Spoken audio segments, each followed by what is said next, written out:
하나님 말씀은 구약성경 사무엘하 7장입니다. 사무엘하 7장. 구약성경 472조. 사무엘하 7장 1절로 29절까지 우리 함께 봉독하면서 하나님의 음성을 듣습니다. 1절입니다. 시작.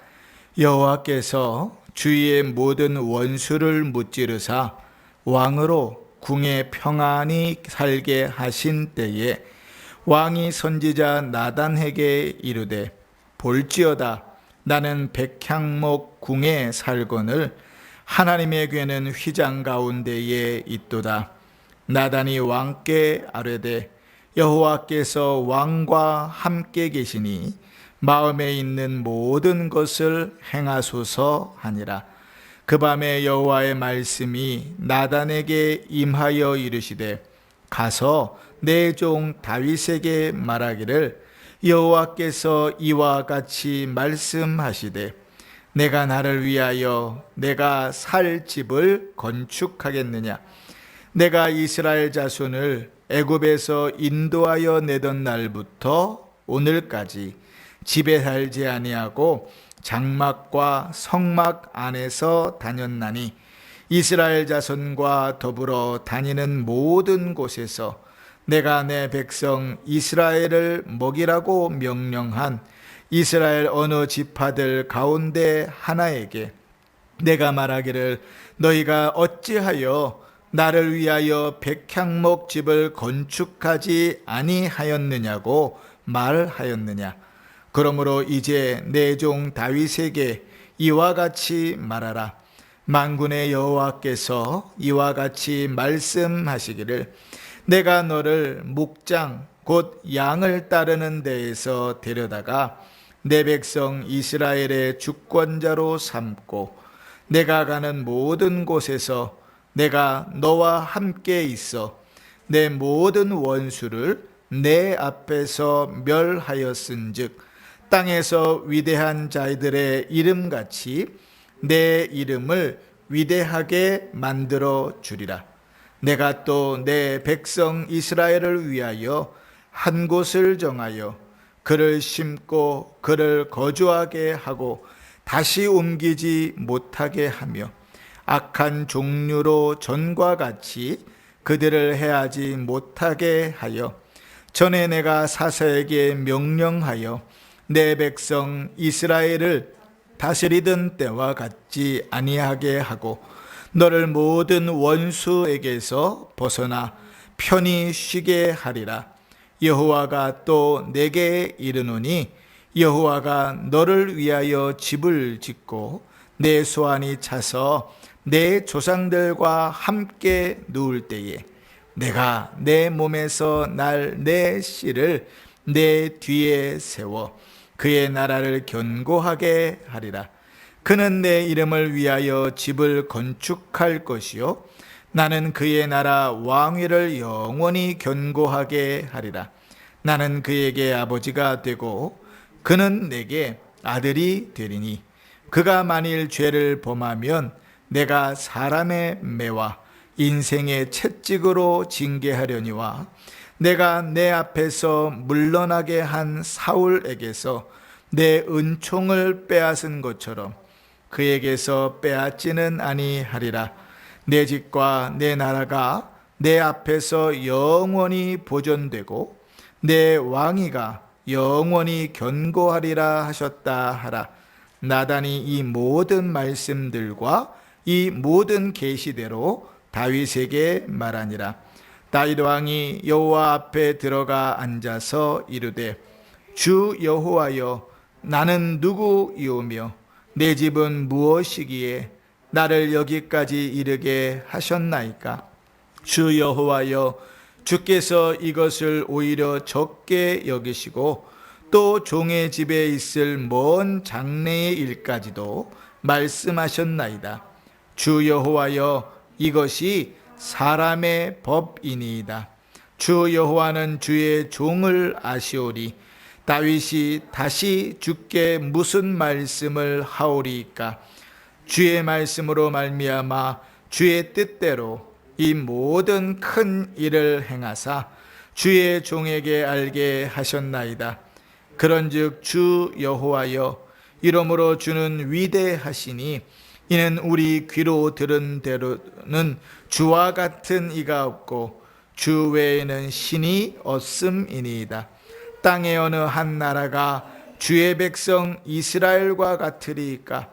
하나님이 가서 구속하사 자기 백성으로 삼아 주의 명성을 내시며 그들을 위하여 큰 일을, 주의 땅을 위하여 두려운 일을 애굽과 많은 나라들과 그의 신들에게서 구속하신 백성 앞에서 행하셨사오며, 주께서 주의 백성 이스라엘을 세우사 영원히 주의 백성으로 삼으셨사오니 여호와여, 주께서 그들의 하나님이 되셨나이다. 여호와 하나님이여, 이제 주의 종과 종의 집에 대하여 말씀하신 것을 영원히 세우셨사오며 말씀하신 대로 행하사 사람이 영원히 주의 이름을 크게 높여 이르기를 만군의 여호와는 이스라엘의 하나님이라 하게 하옵소서. 주의 종 다윗의 집이 주 앞에 견고하게 하옵소서. 만군의 여호와 이스라엘의 하나님이여, 주의 종의 귀를 여시고 이르시기를 내가 너를 위하여 집을 세우리라 하셨으므로 주의 종이 이 기도로 주께 간구할 마음이 생겼나이다. 주 여호와여, 오직 주는 하나님이시며 주의 말씀들이 참되시니이다. 주께서 이 좋은 것을 주의 종에게 말씀하셨사오니 이제 청하건대 종의 집에 복을 주사 주 앞에 영원히 있게 하옵소서. 주 여호와께서 말씀하셨사오니 주의 종의 집이 영원히 복을 받게 하옵소서 하니라. 아멘. 사무엘하 7장을 함께 읽었습니다. 하나님께서 다윗에게 복을 주시고 그 왕위를 견고하게 하시고 다윗이 안팎으로 그 마음도 그 나라도 평안할 때에 다윗에게 한 가지 고민이 생겼습니다. 그것이 무엇인가 하면 자기는 백향목으로 지은 아름다운 집에서 살고 있는데 하나님의 궤는, 하나님의 언약궤는 휘장 성막 안에 머물러 있는 것이 그 마음속에 참 편하지 않았던 거예요. 여러분, 우리가 오늘 이제 새벽에 6장을 살펴보면서 다윗의 신앙은 대단히 단순하고 대단히 순수한 신앙이라 그랬습니다. 어떨 때는 그 신앙이 되게 부러운 것이, 우리는 뭐가 그렇게 걸리는 것이 많고 우리는 뭐가 그렇게 생각할 것이 많고 우리 체면은 뭐가 그리 중요하고 우리의 습관은 뭐가 그리 대단하며 우리가 생각하는 것들은 뭐가 그리 큰지 하나님 앞에 순수하게 믿음의 삶들을 살아가지 못할 때가 참 많잖아요. 여러 가지로 포장되어져 있어서 어떨 때는 뭐가 내 진짜 신앙인지 뭐가 진실인지조차도 헷갈릴 때가 있습니다. 포장해서 내 신앙은 사실은 그것이 아닌데, 내 신앙의 수준은 그 정도가 되지 않는데 마치 내 스스로 포장하고 사람들이 포장해 주어서 내 신앙이 마치 이만큼인 것처럼 과장될 때도 있거든요. 그때 다윗의 신앙은, 적어도 이때 다윗의 신앙은 대단히 단순하고 순수하여서 하나님 앞에서 주님을 향한 그 뜨거움과 주를 향한 그 열정이 대단했습니다.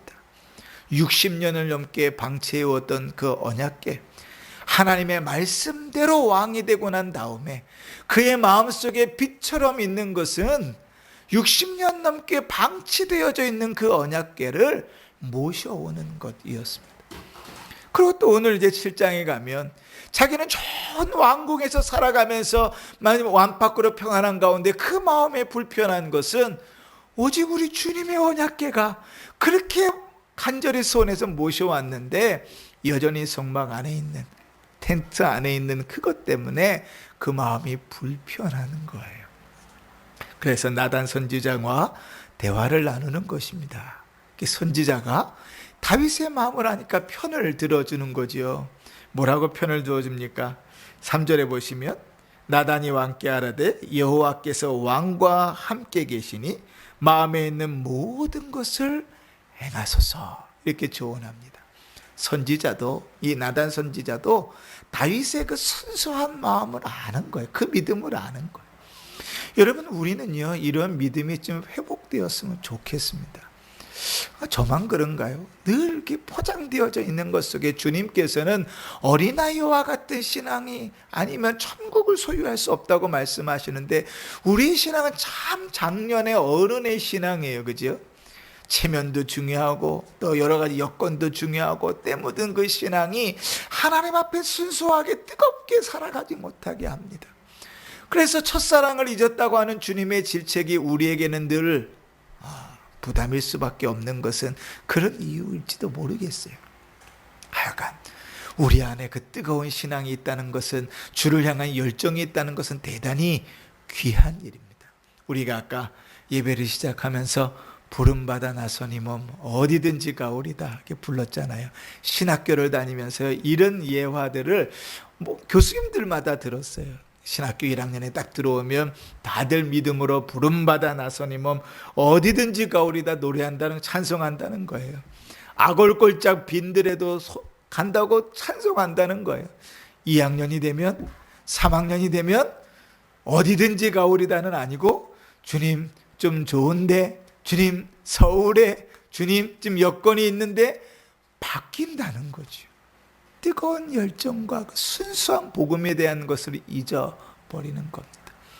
그런 면에서 우리는 이 다윗과 같은 순수한 신앙이 필요하다 그랬습니다. 오늘 새벽에도, 오늘도 이 다윗의 고민 가운데서 그가 갖고 있는 그 마음 속에서 우리가 배우게 되는 것은 그 순수한 믿음과 주를 사랑하는 뜨거운 마음이 우리에게 회복되어져야 한다는 것을 봅니다.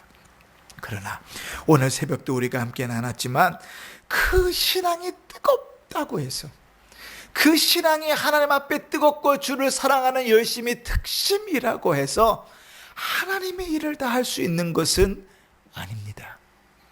하나님께서 이사야 선지자를 부르시잖아요. 이사야 선지자를 부르실 때 하나님께서 이렇게 물으세요. 누가 나를 위하여 갈까? 누가 나를 위하여 갈까? 부르시는 그 부름에 이사야 선지자가 주님, 내가 여기 있습니다. 나를 보내소서, 이렇게 응답하잖아요. 우리가 주님의 일을 해나갈 때는 늘 주님의 음성이 필요합니다. 우리의 열정만 가지고는 되는 일이 아닌 거예요. 우리의 열정과 주를 향한 그 뜨거움이 주님의 뜻과 맞물려졌을 때 그 일들이 일어납니다. 여러분, 오늘 말씀을 보면 이 다윗은 어떤 마음을 갖고 있냐면, 주를 향한 그 뜨거운 마음 가운데 성전을 지어야 되겠다 하는 마음을 갖습니다. 그죠? 그러면 다윗이 한번 생각해 보세요. 자기는 백향목으로 지은 멋있는 궁에, 으리으리한 궁에 사는데 주님의 언약궤가 저 텐트 안에, 성막 안에 있는 것이 너무나 속상해서 성막, 주를 위하여 집을 짓고 싶다면 어느 정도로 지을까요? 자기 집보다, 자기 집을 기준해서 크게 짓겠습니까? 작게 짓겠습니까? 좋게 짓겠습니까? 덜 좋게 짓겠습니까? 적어도 자기 집만큼 지을 거예요. 그게 다윗이 갖고 있는 순수한 믿음과 주를 향한 사랑이잖아요. 그러한 마음을 가지고 다윗이 주를 위하여 집을 짓고자 하는 그 마음을 품고 꿈꾸기 시작합니다. 그런데요, 하나님께서 나단 선지자를 통해서 뭐라고 말씀하시냐면 5절, 6절, 7절에 하나님 말씀하시는데, 그 내용을 한 줄로 요약해서 이렇게 대답하면 이런 거예요. 내가 언제 집 지어달라 그랬니? 이게 하나님 대답입니다. 주를 향하여 뜨거운 마음으로, 주를 사랑하는 마음으로 주를 위하여 집을 짓고자 하는데 주님의 대답이 뭐냐면, 내가 언제 집 지어달라 그랬니? 라고 대답하시는 거예요. 아마 자식들이 우리 부모님을 위해서 우리 부모님이 편안하게 사실 수 있도록 우리가 땅을 사갖고 집을 잘 지어서 부모님이 사시게 해드려야 되겠다고 막 열심히 노력해서 돈을 모으고 땅을 사고 막 집을 잘 지었어요. 정말 멋있고 좋은 집을 지었어요. 그런데 부모님이 딱 그걸 보더니, 야, 언제 내가 집 지어달라 그랬어? 너네나 잘 먹고 잘 살면 됐지? 그러면 자식들의 마음이 기쁠까요? 속상할까요? 그렇죠. 아마 주님, 이 다윗이 들었으면 되게 속상할 말이에요. 주를 향한 사랑과 뜨거움으로 주를 위하여 성전을 짓기를 원하는데 주님의 대답이, 내가 언제 너네한테 집 지어달라 그랬니? 라고 말씀하시는 거예요. 5절 보세요. 맨 마지막에 보면, 내가 나를 위하여 내 살 집을 건축하겠느냐? 6절에, 오늘까지 집에 살지 아니하고 장막과 성막 안에서 나타났으니, 7절 마지막에, 내가 말하기를 너희가 어찌하여 나를 위하여 백향목집을 건축하지 아니하였느냐고 말했느냐? 이 얘기는 다른 말로 하면, 내가 언제 너희한테 집 지어달라 그랬느냐? 그런 말 한 적 있느냐? 라고 물으시는 거예요. 대단히 속상하겠죠. 저도 속상할 것 같아요. 근데 하나님이 이렇게 대답하시는 이유가 있습니다. 다윗이 주를 향하여 가진 그 뜨거운 마음은 있는데, 주를 사랑하는 마음은 있는데, 그런데 그래서 주를 위하여 성전을 짓고 싶은 마음, 집을 짓고 싶은 마음이 있는데, 문제는 무엇인가 하면 그것이 무엇인지를 알지 못하는 거예요. 주를 위하여 집을 짓는다는 것이 도대체 어떤 의미인지, 그것이 어떤 것인지를 알지 못하는 거예요. 단순히 내가 좋은 집에 살고 있으니까 편하고 좋잖아요. 그러니까 주님께서도 이렇게 편하시면 좋겠다, 이렇게 생각할 수 있잖아요. 그런데 주님이 쭉 말씀하시는 내용은 그것이 뭔가 하면, 야, 나는 무소부재한 하나님인데 내가 어떻게 한 집에 갖추어 있을 수 있겠느냐? 하나님 말씀하시고, 어디에 내가 성전을 짓는다고 그곳에 갇혀 살 수 있겠느냐? 다시 바꾸어 말하면 이런 말이에요. 네가 원하는 대로 집을 지어놓고 나를 그곳에 가두어 놓을 수 있다고 생각하느냐? 나를 데려다가 그 집에서 살게 할 수 있다고 생각하느냐? 하나님은 그런 분이 아니다 라고 가르치시는 거예요. 여러분, 우리는요 충분히 그럴 수 있습니다. 사랑하면 뭐든지 다 할 수 있습니다. 그 사랑이 깊고 뜨거우면 뭐든지 다 할 수 있습니다. 자녀들이요, 성격이 좀 모자라도요, 생긴 것이 좀 못생겨도요, 그래도 부모는 자식을 사랑하기 때문에 모든 것을 다 합니다. 그렇잖아요. 사랑하면 다 할 수 있습니다. 그런데 중요한 것은, 주를 위하여 하는 것은 중요하고 좋은데 그것이 무엇인지는 알아야지요. 어떻게 주를 위하여 섬기는 것인지, 어떻게 주를 위하여 헌신하는 것인지, 어떻게 주를 위하여 사는 것인지는 알아야죠. 주를 섬기려고 하는 그것이 무슨 의미인지는 알아야지. 하나님은 다윗에게 그것을 가르칩니다. 그래서 우리는 6장에서와 같이 7장에서도 다시 한번 배우게 되는 것은 무엇이냐면, 열심만으로는 안 됩니다. 주를 향한 사랑만으로는 안 되는 것입니다. 그럼 뭐가 필요하죠? 순종이 필요합니다. 주님의 뜻을 알아야 돼요. 그것이 무엇인지 주님의 뜻을 알고 주님이 하시는 일에 동참하는 자가 되어야 돼요. 하나님께서 하시는 일에 순종하는 자가 되어야 돼요. 그래서 하나님께서 이제 8절부터 가르치기 시작합니다. 그런데 8절부터 가르치신 내용이 그러면서 주어가 바뀌어버려요.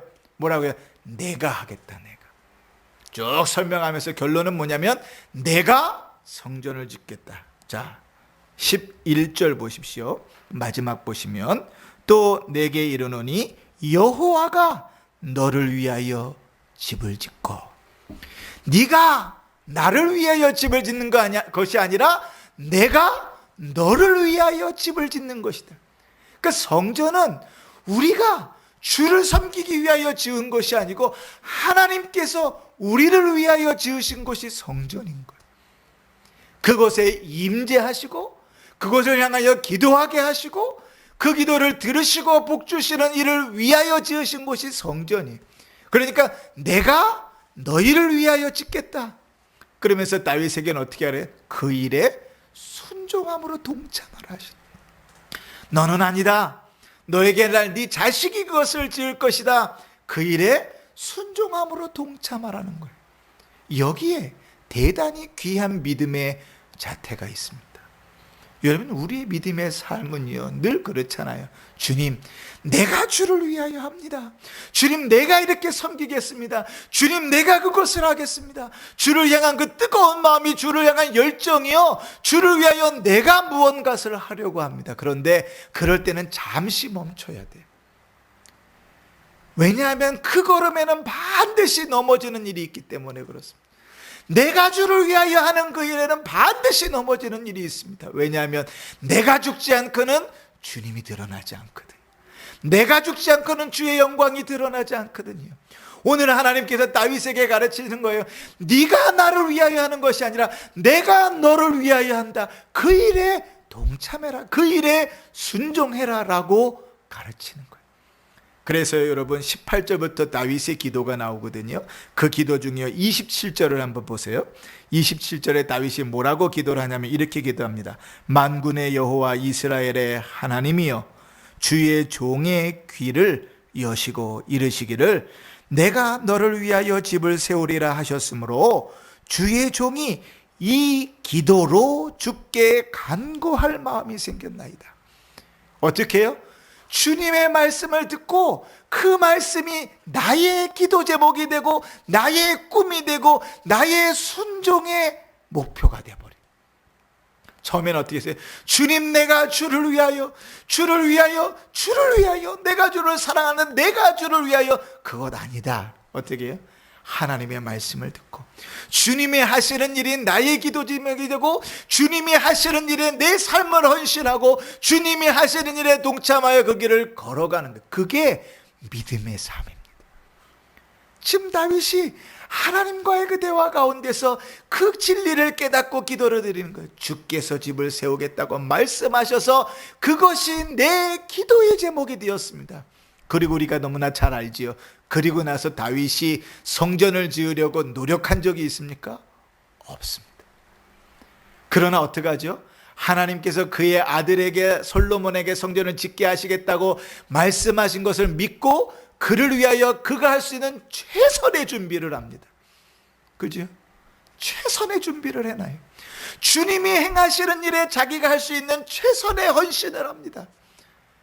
그 헌신을 받아서 그 아들이 성전을 짓잖아요. 그리고 나서 그가 봉헌식 때 드렸던 기도를 우리가 알지요. 그 기도가 얼마나 하나님 앞에서 아름다운가. 사랑하는 성도 여러분, 믿음의 삶들을 걸어간다고 할 때 우리가 넘어지는 경우들은 많은 경우에 내가 주의 일을 하기 때문에 그렇습니다. 내가 살아있으면 무너집니다. 여러분, 안디옥 교회가 이제 하나님께서 바울과 실라를 따로 세우라고 말하잖아요. 그런데 안디옥 교회는 이방인 교회 가운데서 부흥하는 교회였고 이방인 교회에서 모범이 되는 교회였지 않습니까? 그런데요, 하나님의 그 음성 가운데 주님 아닙니다. 우리가 주를 섬기고 우리가 주를 위하여 선교하고 우리가 주를 위하여 하겠습니다 라고 말하지 않고 그 주님의 음성에 무릎을 꿇고 기도합니다. 그리고 하나님의 거룩한 일들에 그들의 삶을 헌신합니다. 바울과 실라를 그 지도자 가운데서 떼내는 일은 안디옥 교회로서는 대단히 어려운 일입니다. 그런데 그 일을 기도함으로 순종함으로 걸어갑니다. 바울과 실라가 빠지면서 안디옥 교회가 무너져 버렸나요? 아니요. 안디옥 교회는 그러면서도 더욱 든든한 교회로, 특히 바울과 실라가 복음을 전하는데 더욱 든든한 동역자로 서 있습니다. 그러니 사랑하는 성도 여러분, 우리가 주를 섬기며 살아갈 때 늘 그 믿음 가운데서 그것을 놓치지 마십시다. 내가 하는 것이 아니라 주께서 하시는 일에 동참하는 겁니다. 내가 하는 일이 아니라 주님이 하시는 일에 함께하는 겁니다. 오히려 우리의 영광은 내가 주를 위하여 섬기는 것이 영광이 아니라 주님이 하시는 일에 쓰임받는 것이 우리의 영광입니다. 그러니 주님, 우리가 그 길을 걸어갈 때 기도하지 않고 걸어갈 수 있겠습니까? 그 길을 걸어가는데 나로 여러 가지 일들로 시험에 무너져 버릴 수 있겠습니까? 그럴 수는 없는 것입니다. 그러니 사랑하는 성도 여러분, 주를 사랑하는 마음을 회복하십시오. 뜨겁게 주를 사랑하십시오. 정말 그 마음을 다하여 주를 향한 열심히 불타올랐으면 좋겠습니다. 저도요, 나이가 들면서 냉랭해진 마음에 속상할 때가 있습니다. 고등학교 때 3년 동안요, 그 고3 시기를 지내면서도 토요일마다 노방전도를 단 한 번도 빼먹은 적이 없어요. 3년 동안 매주 토요일마다 2시간씩 길거리에 나서 노방전도 하는 일을 멈춰본 적이 없어요. 그 열심이 어디서 났었는지 모르겠어요. 지금 생각해보면 젊어서 그렇지 이럴지 모르겠지만 용서하십시오. 우리 어른들 계신데 그 뜨거운 마음이 왜 지금 나에게는 없는가 속상할 때가 가끔씩 있어요. 여러분, 그러나 주를 향한 그 뜨거운 마음, 주를 사랑하는 마음이 우리 안에 회복되어져야 됩니다. 그 주를 사랑하는 마음이 우리의 신앙의 모든 삶들을 이끌어가는 원동력입니다. 주를 예배할 때 주를 사랑하지 않고는 주를 예배할 수 없습니다. 주 앞에 봉사할 때 주를 사랑하지 않고는 봉사할 수 없습니다. 그러나 주를 사랑한다고 내가 주를 위하여 어떤 일을 할 때 반드시 무너진다는 사실도 기억하십시오. 주를 뜨겁게 사랑하는 마음으로 주님의 하시는 일에 동참하는 것입니다. 주님이 하시는 일에 쓰임받는 것입니다. 그게 성도의 삶이고 성도의 헌신입니다. 시간이 많이 가서 짧게 한 가지만 더 이야기할게요. 고 하나님께서 말씀하시는 내용 중간에 뭐가 있냐면 하나님의 새로운 언약이 하나 주어집니다. 여러분, 신명기 28장 기억하시죠? 신명기 28장 하나님께서 이스라엘 백성에게 주셨던 언약의 내용입니다. 그 언약은 조건부였어요. 네가 내 말을 순종하면 내가 들어와도 복을 받고 나가도 복을 받고 또 번쩍 그릇이 복을 받고 쭉쭉쭉쭉 복 받고 나왔죠. 그죠? 네가 내 여호와의 말씀을 청종하지 아니하면 들어가도 저주받고 나가도 저주받고 쭉쭉쭉쭉 나가잖아요. 그죠? 하나님께서 맺으셨던 이스라엘 백성과의 언약이었습니다. 그런데 오늘 이 다윗과 또 다른 새로운 언약을 세우십니다.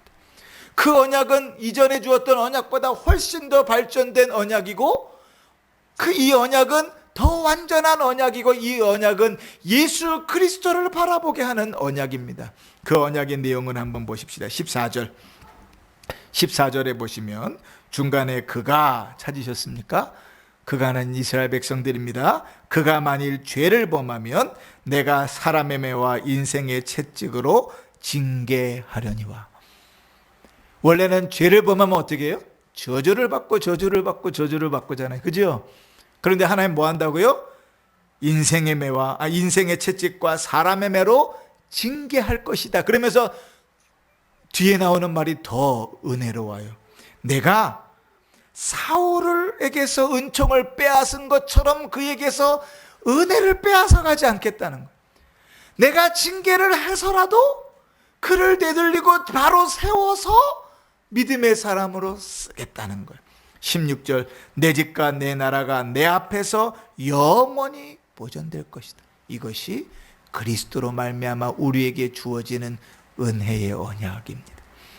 사랑하는 성도 여러분, 우리는 이 은혜로 구원받은 사람들 아닙니까? 그지요? 이 자리에 나와서 예배하는 이유도 그 은혜로 구원받은 기쁨과 감사와 감격이지 않습니까? 우리가 그런 은혜로 구원받은 자라면 우리는요, 우리의 삶 속에서 우리를 인도해 주시는 하나님 앞에서 뜨거운 마음으로 주를 사랑하는 마음으로 주님의 뜻을 헤아리며 주님의 일에 동참하는 자가 되어야 할 것입니다. 그게 성도가 믿음의 사람이 걸어가는 길입니다. 여러분, 우리의 인생에요, 실수할 수 있습니다. 죄를 지을 수도 있습니다. 넘어질 수도 있습니다. 쓰러질 수도 있습니다. 그러나 거기가 끝이 아닙니다. 하나님께서 7번 쓰러져도 8번 그 오른손으로 일으켜 세우시겠다고 약속하셨어요. 왜요? 주님의 언약이 그리스도로 말미암아 우리에게 주어져 있기 때문에 우리는 버림받을 자가 아니거든요. 그러니 여러분 다시 일어나십시오. 우리 안에 주를 향한 뜨거운 마음이 없다면 주님 앞에 구하십시오. 주님, 우리의 구원의 기쁨을 회복시켜 주십시오. 우리가 주를 사랑하는 마음이 뜨겁게 일어날 수 있도록 기도해 주십시오. 그리고 우리의 모든 삶들이 주를 섬기는 일들이 주님, 내가 주를 위하여, 주님, 내가 주를 위하여, 내가 주를 사랑하여 주를 위하여 하겠습니다 하는 자세였다면 내려놓고 주님 말씀하옵소서. 주님 무엇을 원하십니까? 주님 어디로 가기를 원하십니까? 주님 어떻게 하기를 원하십니까? 무엇을 말씀하시든지 내가 아멘 하겠습니다. 그리고 그 믿음의 길을 걸어가는 복된 성도들이 되기를 바랍니다. 우리의 삶 속에서 다윗과 같이 아름다운 모습으로, 다윗보다 더 성숙한 모습으로, 다윗보다 더 신실한 모습으로 우리에게 주어진 남은 삶들을 살아가는 복된 은혜가 있기를 주의 이름으로 축원합니다. 아멘.